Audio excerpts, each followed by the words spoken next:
Hello everyone, welcome to our channel. आज हम देखेंगे हाइट एंड डिस्टेंस, ऊंचाई और दूरी। और इसके पिछले वीडियो में हमने एक्सरसाइज 8 के जितने भी क्वेश्चंस थे 8.1, 8.2, 8.3 और 8.4 सबको ख़त्म कर लिया है। आप जाके उसको देख लीजिएगा, लिंक आपको डिस्क्रिप्शन में दे देंगे। ठीक है, आज हम स्टार्ट करने वाले हैं हाइट एंड डिस्टेंस, और इसको हम लोग हिंदी में ऊंचाई और दूरी। देखिए, यहीं से क्लियर हो रहा है कि ऊंचाई और दूरी के बारे में बात होने वाली है।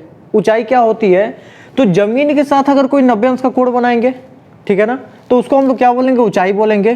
ठीक है, और अगर मान लेते हैं दो वस्तुओं के बीच की अगर ये माप को लिखेंगे तो वही उसकी क्या बोली जाएगी, दूरी बोली जाएगी। ठीक है, तो आज हमको देखना है ऊंचाई और दूरी के बारे में। इसका मतलब ए से बी तक की दूरी होगी और बी से सी तक की ऊंचाई होगी।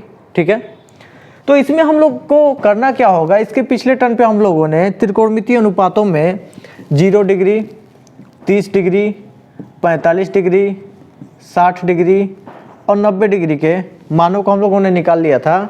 और इसका हमने क्या बनाया था, तो टेबल फंक्शन बनाया था, और उसमें हमने ये देखा था कि 0 डिग्री पे जो त्रिकोणमितीय अनुपात थे, साइन, कॉस, टैन, कॉट, सेक और कॉसेक की वैल्यू क्या क्या हो रही थी। ठीक है, थीटा की जगह पे हम लोग कभी 0 रख रहे थे, कभी 30 रख रहे थे, कभी 45 रख रहे थे, कभी 60 रख रहे थे, कभी 90 रख रहे थे। ठीक है, इस तरीके से। तो उसकी लिंक आपको डिस्क्रिप्शन में दे देंगे, आप जाके वहाँ से देख लीजिएगा। अब हम लोग यहाँ पे बात करने वाले हैं कि अगर कोई राइट एंगल ट्रेंगल हो, हाइट एंड डिस्टेंस का क्वेश्चन आप उसी समय सॉल्व करेंगे जब वहाँ पे आप राइट एंगल ट्रेंगल बना सकें। ठीक है, तो राइट एंगल ट्रेंगल अगर बनाएंगे तो 1 डिग्री 90 डिग्री का होना चाहिए। क्लियर है। अब अगर एक दूसरा एंगल हमको अगर पता हो कि अगर ये 30 डिग्री है, तो आप कह सकते हैं कि किसी भी ट्रेंगल के तीनों अगर एंगल को हम लोग सम करें, ऐड करें, तो टोटल कितने का बराबर आना चाहिए, 180 के बराबर आना चाहिए। इस हिसाब से 90 में 38 करेंगे तो 120 डिग्री होगा। तो बचने वाला कोण अगर यहाँ की हम बात करें तो यह हमारा आ जाएगा 60 डिग्री के बराबर। ठीक है, इसी तरीके से इस ट्रेंगल में हम लोग देखेंगे कि 90 में 68 करेंगे तो 150 होगा, और 180 में से माइनस करेंगे तो यह हमारा बच जाएगा 30 डिग्री। क्लियर हुआ। उसी तरीके से इस ट्रेंगल की बात करें तो यहाँ 45 डिग्री का एंगल बन रहा है, और 90 डिग्री एंगल ऐड करेंगे तो 135 बनेगा, और 180 करने के लिए हमें इसमें ऐड करना पड़ेगा 45 डिग्री। ये आपको क्लियर होगा, क्योंकि त्रिभुज के तीनों कोणों का योग 180 अंश के बराबर होता है। तो इस तरीके से हम लोग निकाल सकते हैं। जनरली हम लोग को क्वेश्चन आएगा 30 डिग्री पे, 60 डिग्री पे और 45 डिग्री पे। ठीक है, तो अब हम लोग करेंगे क्या कि हम लोग जानते हैं कोण की सामने की भुजा को हम लोग लंब बोलते हैं। ठीक है, समकोण की सामने की भुजा को हम लोग कर्ण बोलते हैं, और जो बच जाता है उसे क्या बोलते हैं, आधार बोलते हैं। ठीक है, तो ये किसके लिए है, 30 डिग्री के लिए है। ठीक है, समकोण को कर्ण बोलेंगे, और जो बच जाएगी भुजा उसे हम लोग क्या बोलेंगे, आधार बोलेंगे। इतना क्लियर है। फिर आते हैं अगले ट्रेंगल में। अब यहाँ पे जो हमारा 60 डिग्री के सामने जो एंगल है, यह हमारा लंब बनेगा, यह हमारा आधार बनेगा, और यह हमारा क्या बन जाएगा, कर्ण बन जाएगा। ठीक है, इसको हम लोग परपेंडिकुलर, इसको बेस, इसको हाइपोटेनस के नाम से भी जानते हैं। ठीक है, लंब, आधार और कर्ण के नाम से। ठीक है, तो हमको अगर लंब दे दे, कर्ण दे दे और आधार पूछे तो आप जानते हैं पाइथागोरस का थ्योरम लगाएंगे, उसको भी जान लेते हैं। पाइथागोरस का थ्योरम यही करता है कि किसी भी समकोण त्रिभुज में सबसे बड़ी भुजा का वर्ग बाकी दो भुजाओं के वर्गों के, तो बाकी दो भुजा है l स्क्वायर और a स्क्वायर के एडिशन के बराबर, सम के बराबर होता है। ठीक है, यही पाइथागोरस का थ्योरम कहता है। तो इसकी सहायता से हम लोग क्या कर सकते हैं, कोई भी दो साइड दी रहेगी तो हम लोग तीसरी को निकाल सकते हैं। कर्ण दिया रहे, आधार दिया रहे, या आधार दिया रहे, लंब दिया रहे। ठीक है, तो कोई भी हम लोग तीसरी को क्या कर सकते हैं, निकाल सकते हैं। इतना क्लियर हुआ। अब हम लोग देखेंगे कि अगर 30 डिग्री के सामने की जो साइड होगी, इसको हम लोग अपने समझने के लिए कोई नंबर ले लेते हैं। ठीक है ना, हमने मान लिया कि उसको स्मॉल ए से रिप्रेजेंट करते हैं। अगर इनके बीच की दूरी को अगर स्मॉल ए से रिप्रेजेंट करते हैं तो 60 अंश के सामने की साइड जो होगी, इसको हम लोग लिखेंगे √3a या फिर a√3। ये याद रखिएगा।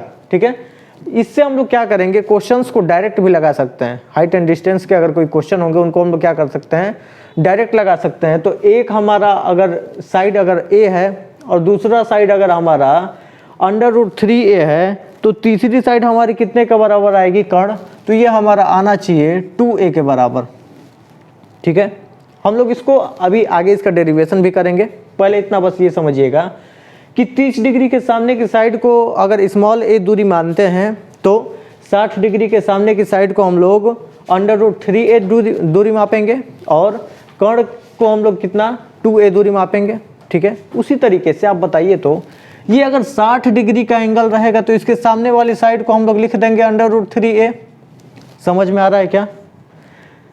जो हमारा 30 डिग्री के सामने की साइड है इसको हम लोग स्मॉल a से रिप्रेजेंट कर लेंगे। ठीक है, तब ये 90 अंश के सामने की साइड हमारे कितने का बराबर आ जाएगी, 2a के बराबर आ जाएगी। समझ में आ रहा है? ठीक है, उसी तरीके से अगर इसमें हम लोग देखेंगे कि 45 अंश का कोण है, दोनों कोण बराबर, तो हम जानेंगे कि इनके आमने सामने की भुजा की लंबाई भी क्या हो जाएगी, आपस में बराबर हो जाएगी। अगर इसको हम लोग इसकी हाइट को अगर a मानते हैं तो इसकी बेस भी कितने का बराबर हो जाएगा, a के बराबर आ जाएगा। अब हम लोग पाइथागोरस का थ्योरम लगा करके a² + a² करेंगे तो 2a² होगा, और अगर इसका हम लोग स्क्वायर रूट निकालते हैं तो ये हमारा कितने का बराबर आ जाएगा, तो ये हो जाएगा √2a के बराबर। समझ में आ रहा होगा आप लोग को? ठीक है, तो अब हम लोग देखेंगे क्या कि अगर हम लोग इसका नामकरण नहीं करते, ठीक है, अगर इसका हम लोग नामकरण नहीं करते तो आप समझेंगे क्या कि इसको हम लोग लिख सकते हैं कि 60 डिग्री के जो सामने साइड होगी उसको हमेशा हम लोग √3a से रिप्रेजेंट करेंगे।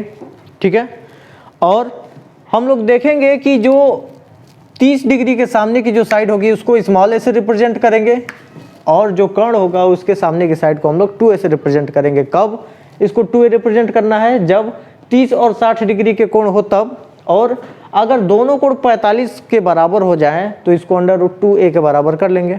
ठीक है, समझ में आ रहा है इतना? आगे चलते हैं। ये हमने इतना क्यों पढ़ा, क्योंकि हाइट एंड डिस्टेंस के बड़े बड़े क्वेश्चंस को सॉल्व करने के लिए हम लोग आसानी से देख करके ही उनके सवाल को क्या कर सकते हैं, आसानी से लगा सकते हैं। जैसे आपके एक्सरसाइज 9.1 के अगर किसी क्वेश्चन को ले लेते हैं, ठीक है, तो एक्सरसाइज 9.1 का फर्स्ट क्वेश्चन है कि सर्कस का एक कलाकार एक 20 मीटर लंबी डोरी पर चढ़ रहा है जो अच्छी तरीके से तनी हुई है और भूमि पर सीधे लगे खंभे के शिखर से बंधा हुआ है। ठीक है, यदि भूमि स्तर के साथ डोरी द्वारा बनाया गया कोण 30 अंश का हो तो खंभे की ऊंचाई बताइए। ठीक है, तो देखिए हमें क्या पता है, एक खंभा है, खंभे के शिखर पर एक डोरी बंधी हुई है और ये जमीन के साथ कितने अंश का कोण बना रही है, 30 अंश का कोण बना रही है। जमीन के साथ 30 अंश का कोण बना रही है, और कह रहा है कि अगर ये डोरी की लंबाई अगर ये पूरी सीधी तरीके से तनी रहेगी तो आप बताइए तो ये उसका कर्ण बनेगा। ये कितने का बराबर दिया है, तो ये दिया है हमारा 20 मीटर लंबा है, इसकी लंबाई है 20 मीटर, इस डोरी की लंबाई। अगर इसका नाम दे दें ABC तो यहाँ 90 डिग्री का एंगल बनेगा। अगर ये मान दिया है तो हमसे पूछ रहा है कि ये कितने का बराबर होगा, तो आप आसानी से बता सकते हैं। कैसे?